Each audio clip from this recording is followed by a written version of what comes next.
د پیښور اجر کلی یو کورنۍ وایي چې قریبا یو هفته وړاندې لور د خاوند په کور کې تیزندې کړې شوې وه. د کومې نه چې دوه بچي پاتې شوي دي او دوی د انصاف غوښتنه کوي. په دغه مقدمه کې پولیسو د وژلې شوې جینۍ خاوند لیور او خواښې نیولې ده. د پیښور اجر کلي د وژلې شوې 19 کلنې جینۍ مور وایي چې لور یې عالمه وه، په مدرسه کې استاده وه، خو کورنۍ جګړو یې ژوند تمام کړو.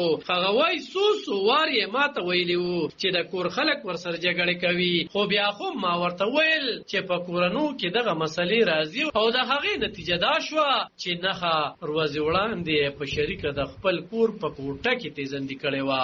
وایي چې وس یې نه کېږي چې د غټو وکیلانو د لارې د عدالت نه انصاف وغواړي، خو باید ریاست ته په دې مقدمه کې په خپله فریق جوړ شي او زما د لور د وژنې پوښتنه دې وشي.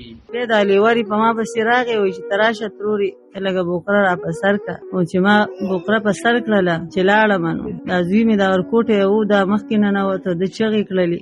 زما خو دا خیال وګینې دی لوله مې دی زوم طلاق ورکړی دی، دا خفه ده دا ماشوم ځکه چغې. نو زما بیا هم دا یقین نه راته چې دې سړي راته ویل دی لیورې چې ترورې ته لاړه شه، کوټې ته لاړه شه. کوټې ته چې زه لاړم جنۍ په ډبل بیډ کې مړه پرته وه. ما خو ویل چې بې هوشه ده. ما زر زر وکتله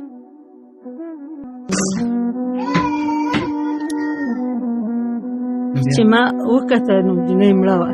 د دې پلار وایي چې پولیسو ملزمان نیولي دي، خو پولیس ورته وایي چې جوړه وکړئ او نه غواړم چې داسې خلکو سره جوړه وکړم، ولې چې ظلم یې کړی او انصاف غواړم. مظلمان خو په هغه ټایم کې ما ګرفتار کړم، ما خپله نیولي وو، بس موږ را رسېدلي وو.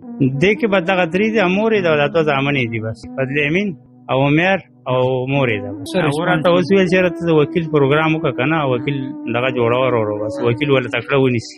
تل بس صحیح ده وکیل به ورله وګورو مړ بس. د دغې وژلې شوې جینۍ نه دوه ماشومان پاتې شوي دي، کوم چې د جینۍ مور پلار سره ژوند کوي. د عورت فاونډیشن د شمیرو تر مخه په کال 2020 کې خوشه 100 زنانو سره زور زیاتې وژلې شوي دي. عالم خان شیرپو، دلبر نیوز، اجر کلی پیښور.